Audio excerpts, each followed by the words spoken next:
Good day mga ka-Joytech.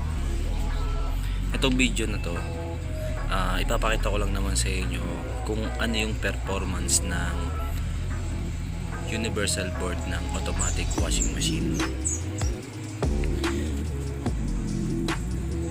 Tignan nyo lang maigi. Halos wala naman siya pinagkaiba sa original na board nyo. Pero ang masasabi ko lang dito is napakaganda ng performance. As in, hindi siya ganun kamahalan pero ang ganda niyang gamitin.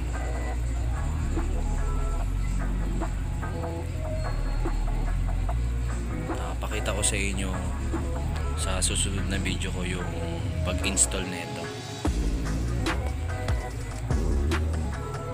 para at least kayong mga mahilig mag DIY ay bahala na kayo. At least tuturo ko sa inyo step by step. Bahala na kayo. Tingnan nyo lang maigi.